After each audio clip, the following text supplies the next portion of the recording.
پس اگر وہ ایمان لائیں اس طرح جس طرح وہ ایمان لائے ساتھ اس کے، پس وہ ہدایت پا جائیں گے،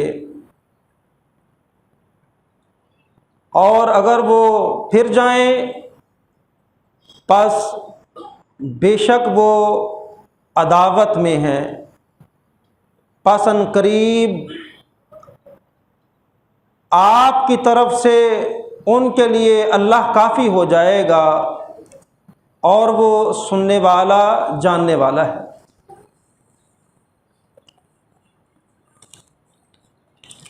تعریفات و تمجیدات اللہ خالق ارض و سما کے لیے ہیں، بے شمار لاتعداد درود و سلام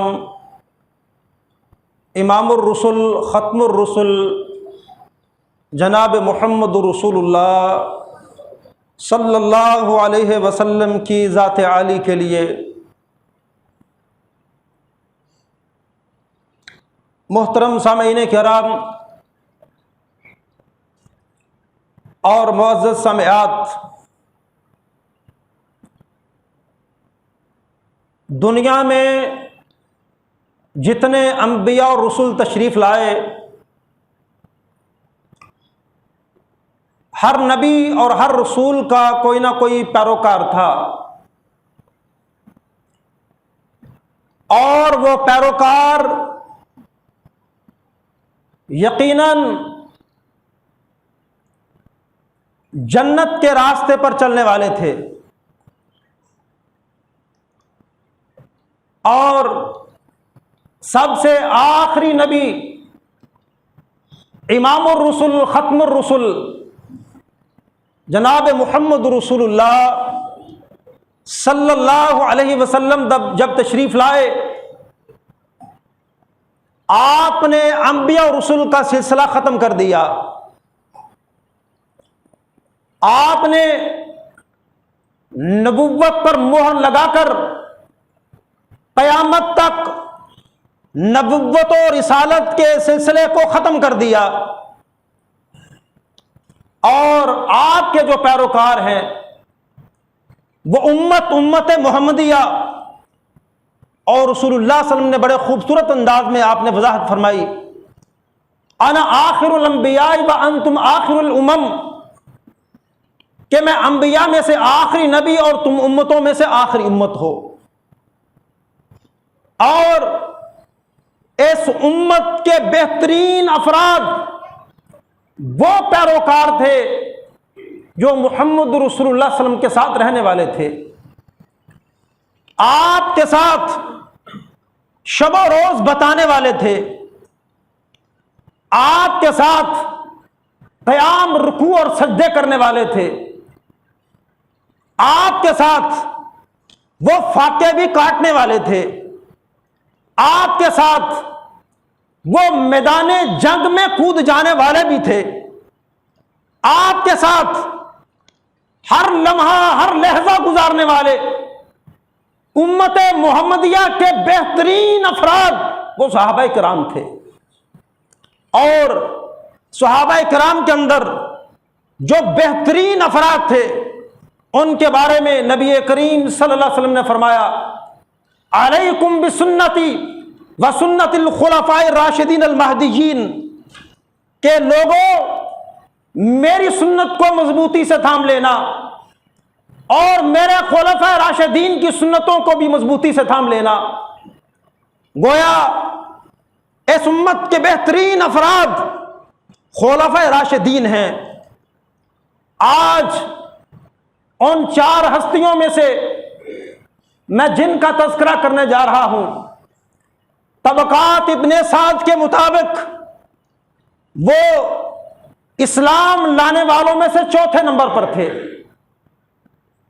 وہ السابقون الاولون میں سے تھے، وہ عشرہ مبشرہ میں سے تھے، وہ جامع القرآن تھے، وہ کاتب وحی تھے، وہ حافظ قرآن تھے، وہ داماد رسول تھے، وہ ذوالنورین تھے، وہ ہجرتین تھے، ذو ہجرتین تھے، لگاتار 10 مرتبہ حج کرنے والے تھے، امہات المومنین کو حج کروانے والے تھے، اور امام حسین کو بھی حج کروانے والے تھے۔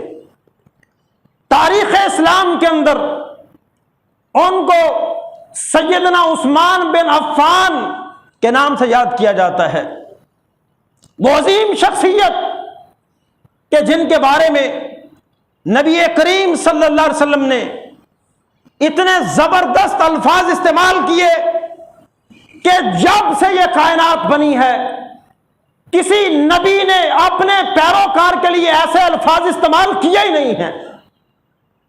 آپ دیکھ لیں ان کے فضائل کو، ان کی خدمات کو، اور اتنی حیا والے اللہ کے نبی صلی اللہ علیہ وسلم نے اپنی نبوت والی زبان سے کہا کہ عثمان اس امت کا سب سے بڑا حیا والا ہے۔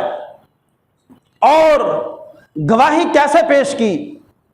امی عائشہ صدیقہ طاہرہ مطہرہ رضی اللہ تعالی عنہ فرماتی ہیں، کہتی ہیں کہ میں اپنے گھر کے اندر تھی، نبی کریم صلی اللہ علیہ وسلم بھی گھر میں موجود ہیں، ٹیک لگائے ہوئے، آپ کی رانوں سے یا آپ کی پنڈلیوں سے کپڑا اٹھا ہوا تھا۔ دروازے پہ دستک ہوئی، کون؟ پتا چلا ابو بکر ہیں، کہا اندر بلاؤ، آپ اندر تشریف لے آئے، بے تکلفانہ گفتگو جاری ہے۔ اسی اثناء میں دروازے کی دوبارہ دستک ہوتی ہے، کون؟ عمر ہے، اندر آنے کی اجازت ملی ہے، پاس بیٹھے ہیں، اسی طرح ٹیک لگی ہے، اسی طرح بے تکلفانہ گفتگو ہے۔ کچھ وقت گزرا، پھر دروازے پہ دستک ہوئی، کون؟ عثمان ہے، اندر آنے کی اجازت ملی۔ آپ قبل اس کے کہ عثمان اندر آ جائیں، آپ فوراً سیدھے ہو کے بیٹھ گئے، اپنی ٹانگوں کو کپڑے سے ڈھانپ لیا، گفتگو ہوتی رہی۔ یہ تینوں نبی کے دوست، نبی کے جانثار گفتگو کرتے رہے۔ جب چلے گئے تو امی عائشہ کہتی ہیں میں نے محمد رسول اللہ صلی اللہ علیہ وسلم سے پوچھا کہ کیا وجہ ہے کہ جب ابو بکر آئے تھے آپ ٹیک لگائے رہے، گفتگو کرتے رہے، پھر عمر آ گئے، آپ اسی طرح ٹیک لگائے تھے، گفتگو کرتے رہے، کیا بات تھی کہ عثمان آئے آپ نے اپنی ٹانگوں کو ڈھانپ لیا؟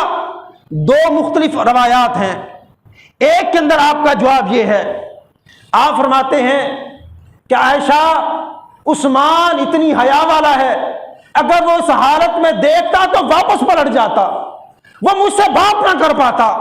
اور دوسری روایت کے الفاظ، کہا عائشہ الا استحی من رجل تستحی منہ الملائکہ، عائشہ کہ ایسے بندے کی حیا میں نہ کروں کہ جس کی حیا اللہ کے عرش کے فرشتے کرتے ہیں۔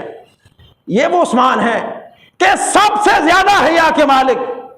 ابو موسیٰ اشعری فرماتے ہیں، کہتے ہیں کہ ایک دن نبی کریم صحابہ کے درمیان جلوہ افروز ہیں، گفتگو جاری ہے، آپ اچانک اٹھ کے چل دیے، میں بھی پیچھے ہو لیا، آپ ایک باغ میں پہنچے، وہاں کنویں کی مڈیر پر بیٹھے اور اپنی ٹانگیں کنویں کے اندر لٹکا لی۔ کہتے ہیں کہ میں بھی پیچھے پیچھے ہو لیا، اللہ کے نبی صلی اللہ علیہ وسلم نے مجھے دربان بٹھا دیا اس باغ کے دروازے پر۔ کہتے ہیں آج میری خوش قسمتی تھی کہ میں آج نبی کا دربان بنا بیٹھا تھا، اور نبی کریم نے یہ فرمایا تھا کہ عثمان، فرمایا ابو موسیٰ میری اجازت کے بغیر کو اندر نہ آئے۔ کہا اللہ کے نبی آپ کا حکم سر آنکھوں پہ۔ کہتے ہیں کہ باغ کا دروازہ ہلا، کون ہے؟ ابو بکر ہے۔ اللہ کے نبی ابو بکر ہیں، اجازت چاہتے ہیں، بلا لیں۔ کہا بلاؤ اور جنت کی بشارت دے دو۔ اندر بلا لیا۔ کہتے ہیں کہ ابو بکر جب اندر آئے، نبی کریم صلی اللہ علیہ وسلم کے دائیں طرف بالکل ویسے بیٹھ گئے جیسے محمد کریم بیٹھے ہوئے تھے، ویسی نقل کی۔ یہ ہے سنتوں کو اپنانا،